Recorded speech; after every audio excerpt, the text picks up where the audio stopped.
Assalamualaikum, apa kabar semuanya? Kembali lagi bersama kita di channel Lilin Putih. Sebelumnya jangan lupa subscribe, like, dan share untuk membantu kita berkembang lebih jauh. Oke guys, langsung ke cerita. Nah, cerita kali ini adalah melanjutkan kisah sekolahku angker. Besoknya sekolah ramai, polisi berdatangan. Awak media berkumpul ingin meliput penemuan kerangka manusia di halaman belakang sekolah. Kerangka itu diduga milik Feli yang hilang 10 tahun lalu. Kedua orang tua Feli datang ke sekolah. Mereka menangis melihat kerangka manusia itu. Kalau memang benar milik Feli, sungguh kejam pelakunya. Beberapa hari kemudian hasil tes DNA menyebutkan kalau kerangka itu adalah benar milik Feli. Sebuah kosan kecil, dinding dan lantainya terbuat dari triplek usang. Banyak tikus-tikus besar berkeliaran kalau malam, kecoa merayap dari sudut ke sudut lainnya. Kosan murah di tengah kota Jakarta yang sebenarnya tidak layak jadi tempat tinggal manusia. Tapi, di sanalah Asep sekarang tinggal. Si pembunuh Feli, sekarang di usianya yang semakin tua, ia masih bekerja sebagai satpam di sebuah mal. Di sudut kosannya terdapat sebuah jimat. Semenjak pembunuhan yang ia lakukan 10 tahun lalu, ia sering dihantui roh Feli juga rohnya Cokro. Jimat itulah yang menjadi pelindungnya selama bertahun-tahun. Dulu, seminggu setelah kematian Feli dan Cokro, ia selalu dihantui roh mereka berdua hingga akhirnya Asep mengundurkan diri dari sekolah itu. Pembunuhan yang dilakukannya sangat bersih hingga polisi tidak bisa mengungkap kalau Asep adalah pelakunya. Mereka menyatakan kalau Feli hilang, sedangkan keluarga Feli sudah menganggap anaknya mati. Bahkan, mereka telah mengadakan pemakaman tanpa jenazah demi menghormati Feli. Asep membuka pintu kosnya, daun pintu itu sudah penuh dengan coretan spidol. Di dalam kosan Asep, hanya ada kasur apek, bantal bau tengik, dan kipas angin butut. Ia membaringkan badan di atas kasurnya, sesaat kemudian sebuah jimat yang ia letakkan di sudut kamarnya bergetar. Jimat yang berbentuk bulat dan terbuat dari kayu itu berputar lalu terbakar. Asep panik, ia menuangkan air dalam botolnya pada jimat itu. Bahaya, gumamnya, kata dukun yang memberikannya jimat, kalau suatu saat jimat itu terbakar maka hal buruk akan menimpa dirinya. Jimat itu ia beli 10 tahun lalu dan baru terbakar sekarang. Tidak tahu apakah si dukun masih hidup atau tidak, sudah lama sekali ia tidak mengunjungi dukun itu. Kantuk menggelayuti kedua mata Asep, ia sangat lelah karena seharian bertugas. Matanya perlahan terpejam. Tengah malam, ia mengalami mimpi buruk, seperti ada seseorang yang menikam punggungnya berkali-kali dengan sebuah pisau. Asep tergeragap bangun dari tidurnya, badannya penuh keringat. Ruang kosnya sangat pengap. Saat ia bangun, listrik malah padam. Asep berdecak kesal, tangannya meraba-raba HP jadul. Kemudian dinyalakan senter pada HP tersebut. Ia mencari tas tempatnya menaruh lilin. Namun, saat sedang merogoh tas itu, ia mendengar langkah kaki dari luar. Awalnya, Asep tidak mempedulikan suara itu, ia mengira pasti itu langkah kaki tetangga kos. Sialnya, semakin didiamkan langkah kaki seperti sengaja berhenti di depan pintu kosannya. Lalu menghentak-hentakkan kaki dengan keras. Sangat mengganggu. Siapa sih bangsat? Pergi enggak lu? Asep ngamuk. Suara langkah kaki itu berhenti. Sumbu lilin disulut, cahayanya menerangi ruangan. Asep kembali berbaring di atas kasurnya. Tapi, suara hentakan kaki itu terdengar lagi. Lantai yang terbuat dari kayu dan triplek membuat hentakan kaki bersuara keras dan mengganggu. Dengan perasaan kesal, ia bangkit lalu membuka pintu kosnya. Namun, tidak ada siapapun di sana. Asep mengerutkan dahi. Menengok ke sekeliling, sekiranya 3 meter di sebelah kanan pintu, berdiri seorang lelaki membelakangi Asep. Woi, siapa lu? Tidak ada jawaban. Woi, denger nggak gua ngomong? Asep mendekat kemudian menyentuh bahu lelaki tersebut dan betapa terkejutnya Asep ketika lelaki itu menoleh ke arahnya. Wajah lelaki itu menyerupai wajah Asep. Ia tersenyum dan berkata, "Mati." Asep lari ke kamarnya dan menutup pintu, napasnya ngos-ngosan. Ia sangat ketakutan dengan apa yang ia lihat. Baru kali ini ia mendapati seorang lelaki dengan wajah yang menyerupai dirinya sendiri. Ia yakin yang barusan adalah rohnya Cokro, lelaki yang pernah ia fitnah. Dari dulu Asep tahu kalau Cokro mati penasaran.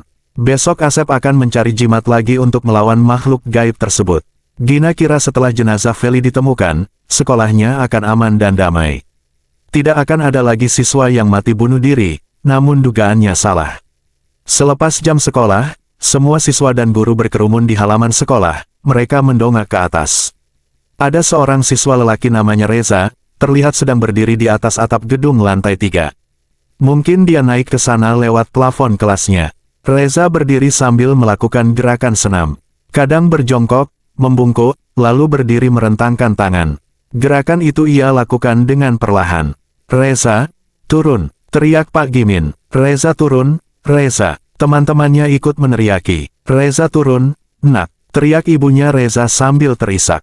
Bapaknya Reza dan beberapa guru lainnya sudah lebih dulu naik ke lantai 3 untuk menyelamatkan. Bapaknya Reza berhasil naik ke atap melalui plafon yang sudah dibongkar anaknya. Tidak sempat ia menghampiri anaknya, Reza sudah loncat dari atas gedung tersebut dan tewas dengan mengenaskan. Dari kejadian tersebut, Gina yakin kalau masih ada sebuah misteri yang belum selesai di sekolahnya. Anehnya, Vika dan Reza sama-sama melakukan gerakan senam sebelum mereka mati. Ada apa sebenarnya dengan senam? Sepanjang perjalanan pulang, Gina terus berpikir keras untuk memecahkan misteri yang masih mengganjal. Kayaknya ada misteri yang belum selesai di sekolah kita, kata Gina, ia dibonceng oleh LD. Gua juga ngerasain hal yang sama, Jin.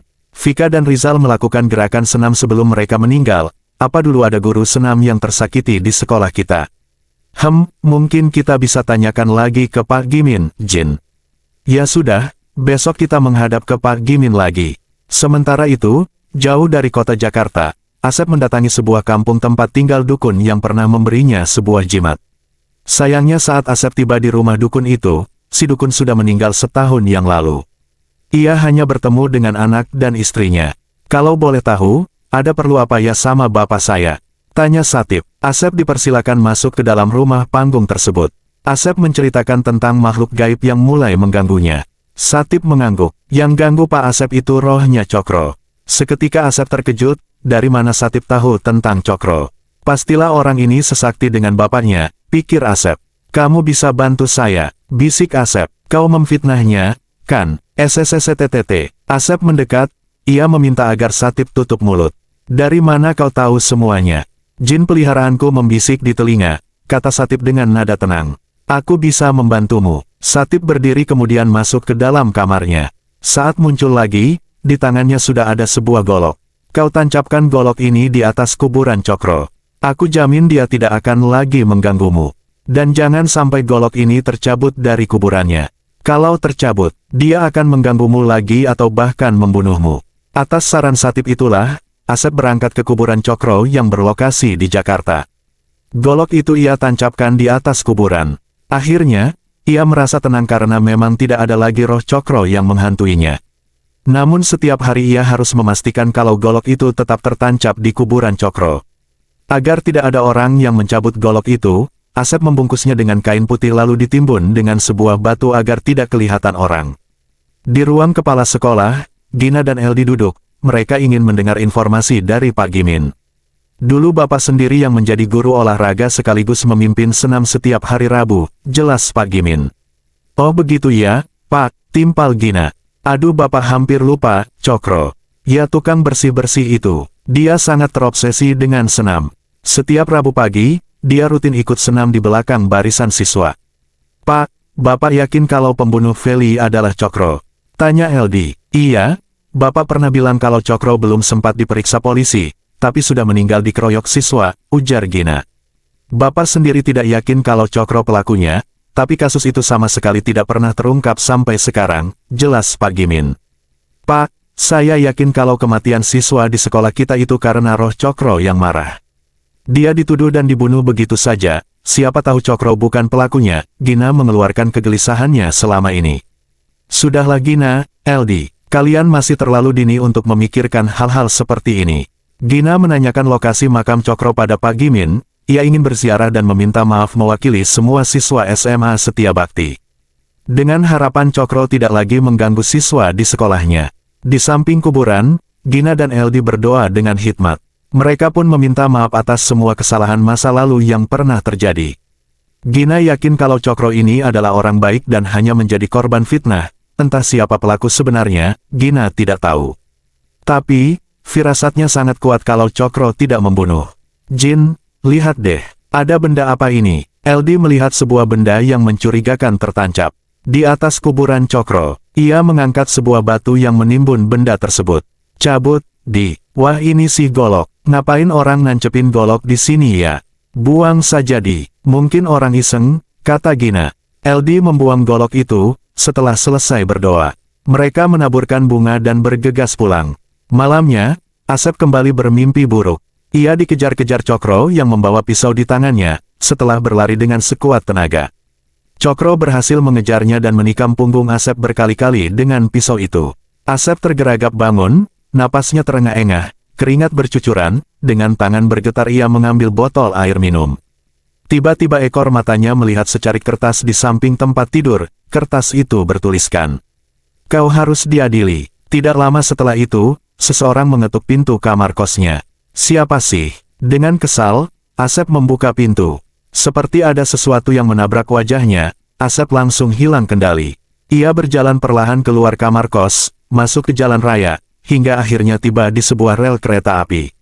Seperti ada yang mengendalikannya, ia berdiri di atas rel itu. Sebuah kereta melaju dengan sangat kencang dari arah barat, beberapa kali masinis sudah membunyikan klakson, tapi Asep tetap berdiri di sana.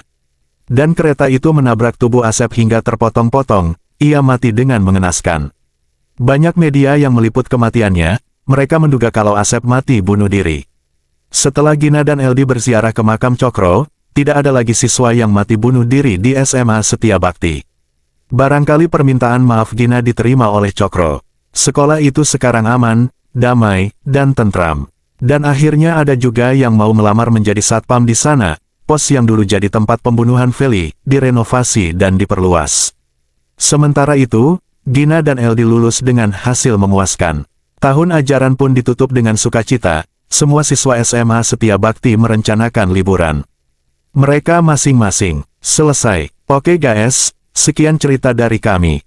Kita kembali esok hari di jam yang sama ya. See you.